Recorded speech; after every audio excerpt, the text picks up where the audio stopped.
All right. Everybody alert? Ready to roll? All right, we're going to start with our post-race press conference. We've now been joined by our race-winning crew chief, Alan Gustafson. Congratulations, Alan, on another victory. Thank you. Appreciate it. All right, we're going to take questions for Alan. If you have one, raise your hand. We'll get a mic to you. Who would like to kick us off with questions? All right, we'll go to Jenna. Big day. Big question coming. We're waiting. Bated breath. Congratulations, Alan. Thank you, Jenna.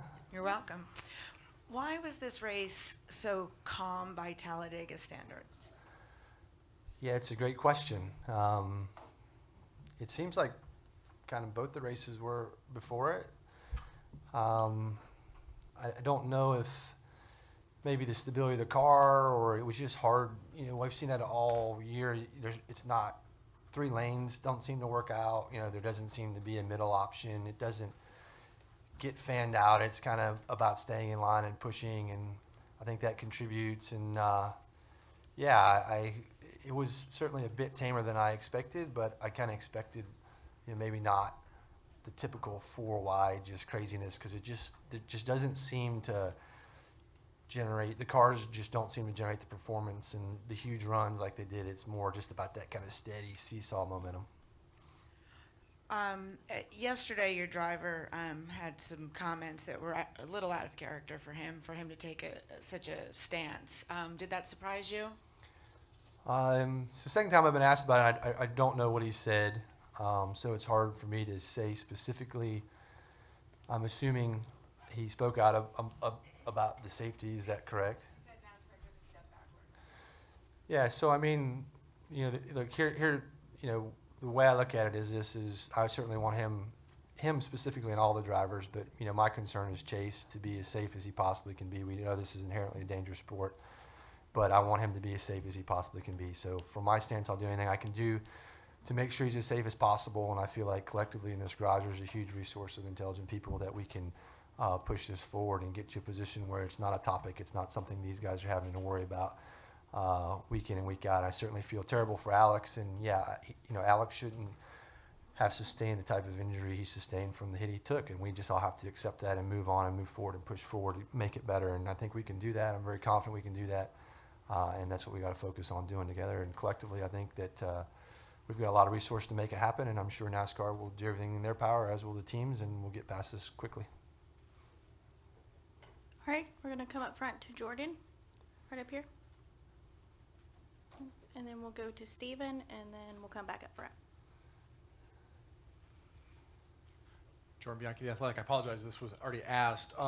Coming into this race, obviously you guys want to win every race, but was there, looking at the bigger picture of, hey, if, you know, we want to be smart, make sure we finish this race and get as many points as possible? Basically, what was your mindset kind of coming in? I felt like I really felt like this race was crucial. I felt like we had to capitalize. You know, we got ourselves into a hole last week, unfortunately, again, which I was super disappointed with. And you just know, like, right, you know, you can't, we made a mistake the first round, and then we made a mistake the second round. You just can't continue to do that and expect to have success. So we needed to come back, and we needed to get ourselves righted. And I felt like we needed to get level, you know, up close to the top and level with those guys that had a points advantage on us. Unfortunately for us, it wasn't like it was this massive points advantage. You know, it was, I don't know, Joe was somewhere in the 20s, I think, and the other guys were like 17 points or something like that. So our objective was to score as many points as we could and try to get as close to level as possible. And yeah, we were able to do that. We got really good points in both stages. And I think really after that, we were in a really good position to not have to take crazy risks, but our car was really good and the execution was great, and strategy was good to keep us up front, and then Chase did an unbelievable job. So it all worked out. But I do think this was, you know, it wasn't going to be, if we had an issue here, you know, I know we have good performance at the Roval, but I had no interest in leaving it for the Roval. I felt like we needed to take care of business, or at least get level set with those guys where we didn't have to go out and win or just have an amazing day, because you just never know what can happen there. All right, Steven, go ahead. Steven Toronto, CBS Sports. I promise this is an easier question than I gave you at Nashville.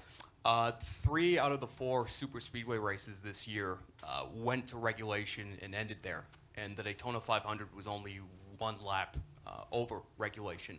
So from a strategy standpoint, how much did that make wargaming the last stage of that race any easier, or did you still have to have your contingency plans for overtime, double overtime, triple overtime, etc. in your hip pocket?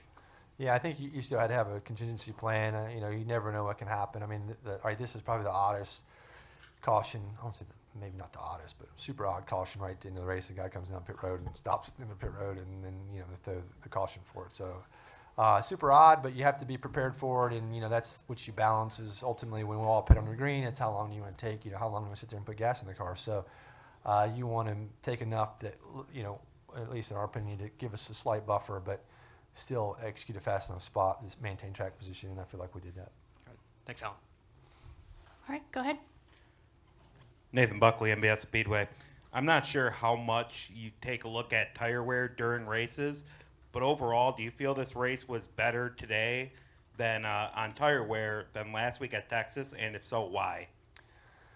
Yeah, tire wear wasn't the issue at Texas. For clarity, it was sidewall failure. So even though our tires would come off at Texas, you don't look at them and say, hey, they're wore out, we're into an issue. And ultimately, we have our tires cut apart after most every run, as we did at Texas, to see the integrity of the sidewall. And up until that point, we had got a clean report that we blew the tire. But here, I would say that tire wear was probably a little worse than the spring than we expected. It wasn't into a position that we felt like it was going to put us, in any harm's way, but it certainly was a little bit more than we had expected, and just something that we had to be conscious about. But we were able to double stint those, first 2 stages with some comfort, and so I don't think it was hugely different. It just was slightly more than the spring. All right, any final questions for Alan before I let Mr. H up? Okay, we'll end with Jenna. If we can get a microphone, thank you. 2. Oh, so, ooh, yeah, special.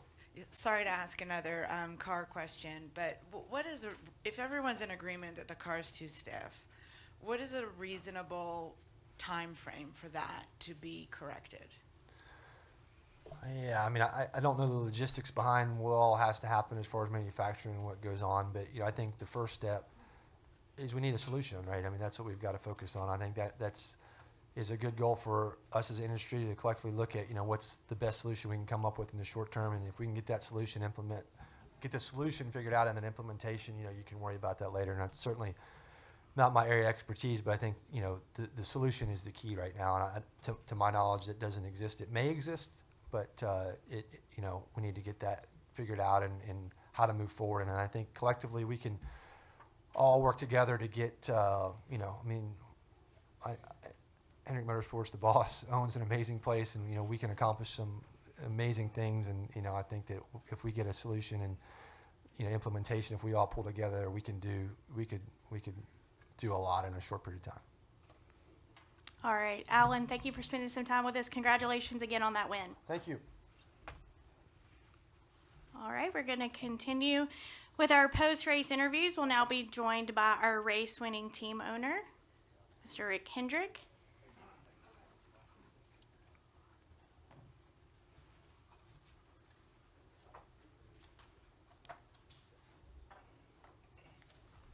You don't mind, I'm going to stand up. That's okay. Yeah, I totally understand.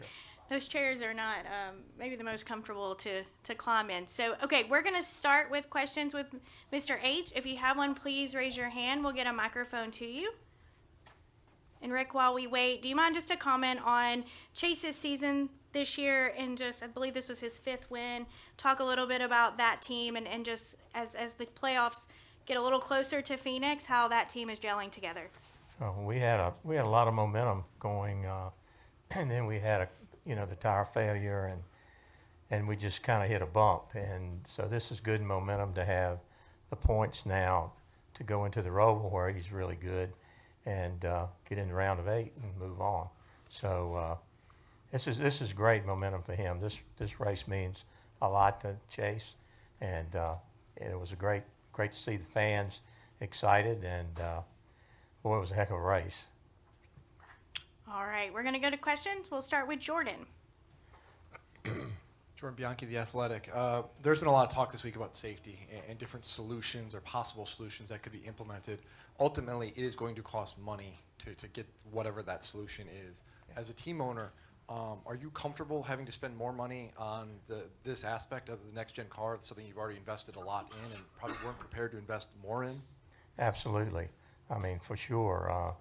Excuse me, I lost my voice. But, you know, our drivers are so important, and we don't want them hurt. And so if it meant buying all new clips Monday morning, I'd do it. I'd be happy to do it because we want them safe. And a deal like Alex or Kurt Busch, you know, that's hard. And so I'm all for whatever it takes. And I think the teams could fix it. But if NASCAR wants to do it, I think everybody working together, we could do it in a hurry, test it, and have it on the cars ASAP. The drivers have had communications with NASCAR about safety and everything. I'm wondering from team owners' perspective, have you had that conversation with NASCAR expressing, hey, we need to do something? Yes. Okay. And they said they were working on it. All right, additional questions? Okay, we'll get a mic to Jenna, please. Thanks. Congratulations. This must have been a weird week with Alex's injury. Like, did you have any idea that anything was wrong prior to Thursday? No, after the race, he said he didn't feel good, but it was Monday morning, and you know, I didn't know anything because he stayed in the car, and then Monday morning he didn't feel well. They started working with him Tuesday. Wednesday was good. He felt much better, and then Thursday he backed up. He didn't feel good, so he went to see the doctor, and so I think hopefully he'll be back next week. I think he will. He's feeling good today and yesterday. I guess he'll go back and get evaluated here midweek. Did his concussion amplify your urgency in your message to NASCAR? Yeah, absolutely. You know, these guys are stars, and you spend a lot of money like bringing them along over the years, and then to have them hurt, and you got sponsors and everything involved, and they're in the playoffs and they get knocked out of the playoffs, and it's not about the playoffs, it's about safety, and having a guy that you know, wants to be able to race again. And you know, we have done really well in the last 10-15 years with safety in so many ways, the seats, the headrest, everything. But this car, from the rear impact, is just like you're sitting on a piece of steel. And I watched the video of Alex's head when he, you know, those guys usually try to lean a little bit forward if they think they're going to have an impact, and then the whiplash back. It's you know, we need to fix it as soon as we can. And lastly, yesterday Chase took a very strong stance, and he said definitively NASCAR has taken a step backward in safety. And that's very unlike Chase to sort of offer an opinion on controversial topics. Are you surprised that he did that? No, I think these guys are concerned, and you know, he sees a teammate hurt, and he saw Kurt hurt, and he's a young guy with a career ahead of him, and you know, nobody wants to do something that they could fix and eliminate it. So no, I think Chase, this has been on his mind, but you know, he just, you know, I'm proud of him. You know, he doesn't say much, but when he speaks, everybody knows he's just not popping off. He's concerned. All right, we're going to go up front to Jeff, please. Hi, Rick. William would be above the cut line without his penalty. How confident are you that you might be able to get those points back for him before the Roval? And where do you see his chances of advancing to the next round? Well, Williams is a good little road racer, and he's a really good plate racer. He didn't, you know, 25 points in the playoffs is a ton. I mean, in regular season, if you got a bunch of races, that's you can make it back up.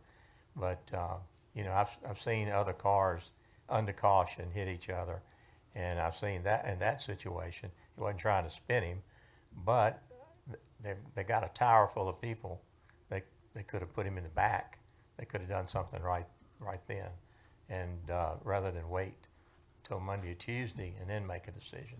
That's like, you know, saying you're going to tell everybody who won the race, you know, next week. And that's a little strange. I think it was excessive, and we'll just see what happens. All right, additional questions? Okay. All right, Rick, Thank you. congratulations again. Thank Thank you.